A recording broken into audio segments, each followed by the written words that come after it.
নমস্কার। ভালোবাসা শুভেচ্ছা সবার জন্য। স্বতন্ত্র ভানু পর্বটা দ্বিতীয় পর্ব আনতে একটু দেরি হয়ে গেল, আমি সেই জন্য দুঃখিত। যাই হোক, মূল কথায় আসি।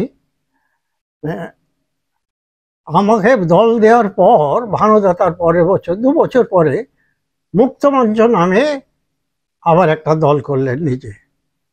দল করার পরে আমাকে উনি যে কোনো কাজে আমাকে, আমি কেন জানি না, আমাকে খুব পছন্দ করতেন। তা সন্তোষবাবুকে বলেছিলেন যে নির্মলকে একটা খবর দেবেন যে 8টার সময় যেন ওই একটা তো ব্যাংক, হাজরা মোড়ের ওখানে একটা ব্যাংক, সেই ব্যাংকের দোতলায়, ব্যাংকটায় বিভিন্ন বিয়ের অনুষ্ঠানের ভাড়া দেওয়া হয়, সেইখানে যেতে হবে। যাই হোক, আমি ঠিক সেই দিন 8টার সময় গিয়ে দেখি কি বিশাল হল, সব সাজানো, মানে অভিনয় নাটকের নাম বৈকুণ্ঠ রইল।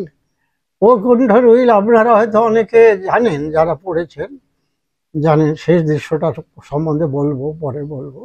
যাই হোক,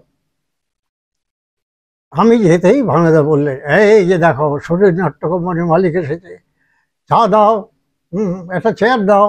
আহ, যাই হোক, আমাকে একটা চেয়ার দিলে, একটু পরে চাও দিলেন।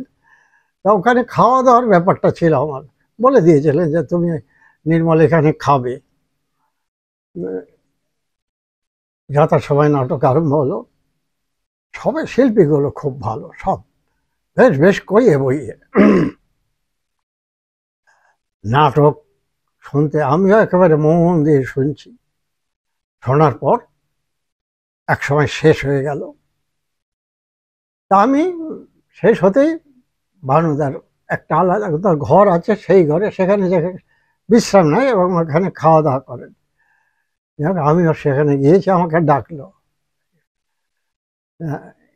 গিয়ে বসতেই বলছে, বলো কেমন দেখলে।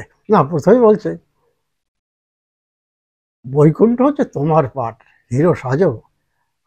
আমি একজন কমেডিয়ান, আমাকে কি বৈকুণ্ঠ মানায়? তোমার বৈকুণ্ঠ, তোমার পাঠ। হ্যাঁ, না না দাদা, আপনি কি বলছেন? আপনি আমার চোখে জল ঝরিয়ে দিয়েছেন। খুব ভালো হয়েছে, খুব ভালো হয়েছে। তবে এটা কথা বলবো? বলে, হ্যাঁ হ্যাঁ, বলো বলো। আমি শেষের দৃশ্যে ওই যে 3টে ভিলেন, সৎ ভাই আর তার শ্যালক এবং উকিল নাকি শ্বশুর, যাই হোক, এদের যখন একটা একটা করে একটা কথা বলছিল, ওরা 3জনে একসঙ্গে চলে গেল মাথা নিচু করে। চলে গেল।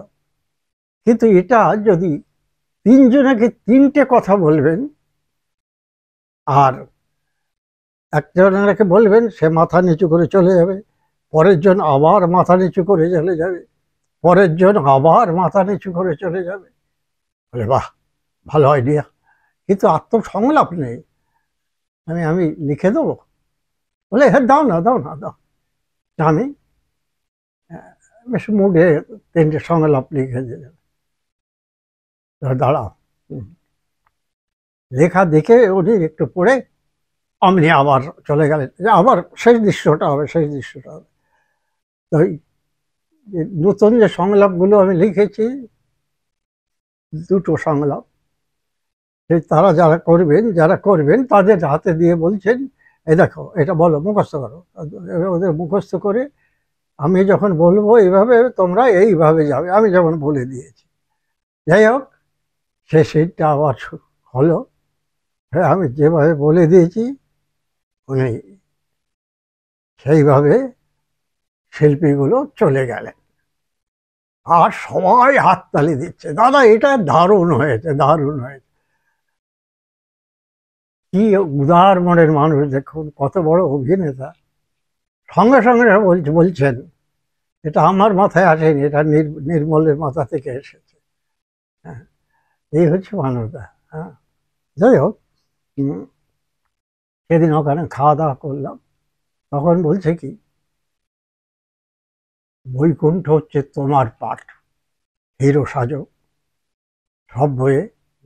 আমি তো কমেডিয়ান, আমি বৈকুণ্ঠ প্রথম ঢোকে লোকে ভাববে হয়তো হাসাতে এসেছে। আমি না না, কি বলছেন আপনি, আমার চোখে জল ঝরিয়ে দিয়েছে। যাই হোক, সেদিন গেল। এরপরে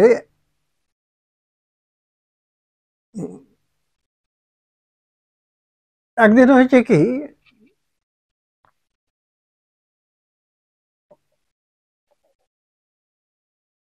ভানুদার দল আর আমাদের দল। ভানুদার আগের দিন ছিল আর আমার পরের দিন। ওটা ওটা আসানসোলের একটা বড় আসর, সেখানে গোটা দলকে থাকতে দেয় একটা পরিত্যক্ত থিয়েটার হল বা সিনেমা হল, তা জানি না, কিন্তু সেই হলে আমাদের গাড়ি যাওয়ার পর দেখি কি যে ভানুদারা সব গুছিয়ে মালটাল তোলা হচ্ছে।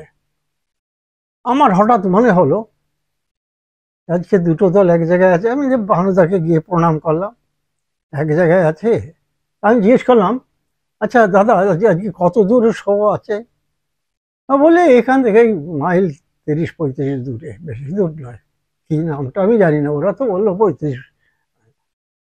আমি তাহলে এক কাজ করুন, একটু পরে যাবেন, বিকেলের দিকে যাবেন, কাছে কাছে তো, ফোন করে কমিটিকে জানিয়ে দিন আজকে দুই দল একসঙ্গে খাওয়া দাওয়া হবে। শুনে ভানুদেব সে কি খুশি, বলে সবাইকে বলছে শোন শোন শোন শোন, আজকে সুশীল নাট্য কোম্পানি মুক্ত মঞ্চকে খাওয়াবে দুপুরে। সব মালপত্র গুছিয়ে সবাই স্নান টান করে একটু বিশ্রাম নিয়ে নে, রান্না বান্না হোক। আমিও ঠাকুরকে আলাদা দু একটা পথ বেশি করতে বললাম, দুই দলের রান্না। সেইভাবে শিল্পীগুলো চলে গেলেন আর সবাই হাততালি দিচ্ছে, দাদা এটা দারুণ হয়েছে, দারুণ হয়েছে। কি উদার মনের মানুষ, দেখুন কত বড় অভিনেতা। সঙ্গে সঙ্গে বলছেন এটা আমার মাথায় আসেনি, এটা নির্মলের মাথা থেকে এসেছে।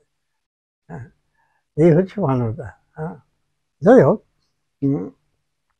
সেদিন ওখানে খাওয়া দাওয়া করলাম। তখন বলছে কি, বৈকুণ্ঠ হচ্ছে তোমার পাঠ, হিরো সাজো সব বইয়ে। আমি তো কমেডিয়ান, আমি বৈকুণ্ঠ প্রথম ঢোকে লোকে ভাববে হয়তো হাসাতে এসেছে। আমি না না, কি বলছেন আপনি, আমার চোখে জল ঝরিয়ে দিয়েছে। যাই হোক, সেদিন গেল। এরপরে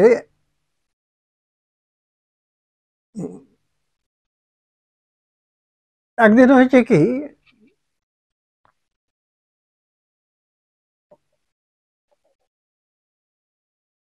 ভানুদার দল আর আমাদের দল।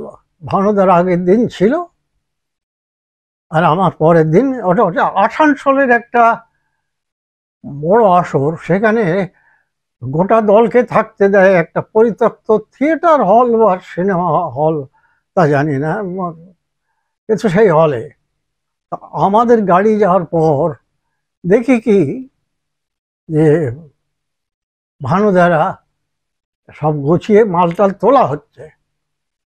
আমার হঠাৎ মনে হলো আজকে দুটো দল এক জায়গায় আছে। আমি যে ভানুদাকে গিয়ে প্রণাম করলাম, এক জায়গায় আছে। আমি জিজ্ঞেস করলাম, আচ্ছা দাদা আজকে কত দূর শো আছে?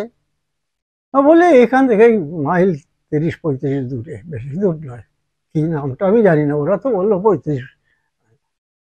আমি তাহলে এক কাজ করুন, একটু পরে যাবেন, বিকেলের দিকে যাবেন, কাছে কাছে তো, ফোন করে কমিটিকে জানিয়ে দিন আজকে দুই দল একসঙ্গে খাওয়া দাওয়া হবে। শুনে ভানুদেব সে কি খুশি, বলে সবাইকে বলছে শোন শোন শোন শোন, আজকে সুশীল নাট্য কোম্পানি মুক্ত মঞ্চকে খাওয়াবে দুপুরে। সব মালপত্র গুছিয়ে সবাই স্নান টান করে একটু বিশ্রাম নিয়ে নে, রান্না বান্না হোক। আমিও ঠাকুরকে আলাদা দু একটা পথ বেশি করতে বললাম, দুই দলের রান্না হলো। আর আমরা কিছু লোক ওই ভানুদার পাশে গিয়ে বসেছি। আমি তো বসে আছি, নানান গল্প বিভিন্ন, সামনের বছর কি হবে। এমন সময় আহ, শিখা এসেছে, শিখা বোস এসে বলছে, শিখাকে বলছে, কেমন আছিস? বলে, আমার গলাটা একটু ধরে গেছে। ও, গলা ধরে গেছে, এক কাম কর, ওই জ্যৈষ্ঠ মধু আর লবঙ্গ আর গোটা কয়েক তেজপাতা এই আগুনে ইয়ে একসঙ্গে জাল দেয়, জাল দিয়ে এক কাপ যখন হবে তখন নামাইবি, ওর মধ্যে একটু কুত্তার গু দিয়ে দিবি। আমরা সবাই হেসে খুন। আমি ভেবেছি সত্যি হয়তো ওটা কমে যাবে, গলার ভালো হয়ে যাবে, কিন্তু এমনভাবে বললেন। যাই হোক, তারপরে বলে আমি আর নির্মল একসঙ্গে খাবো পাশাপাশি। হুম, তা আমরা ওই হলের মধ্যে দুই দল খেতে বসেছি, সে একটা সুন্দর দৃশ্য।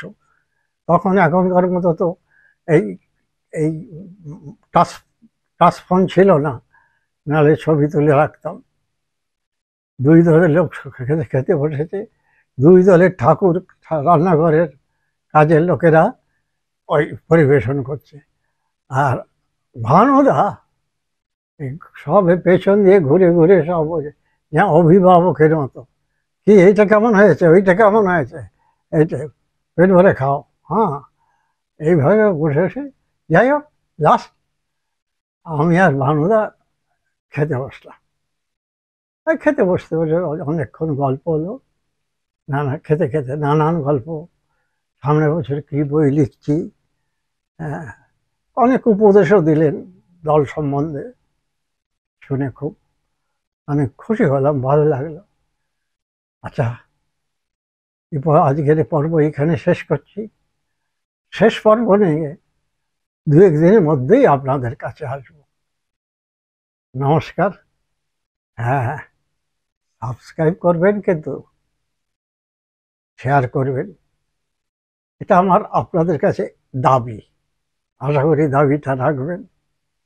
ভালো থাকবেন সবাই। নমস্কার।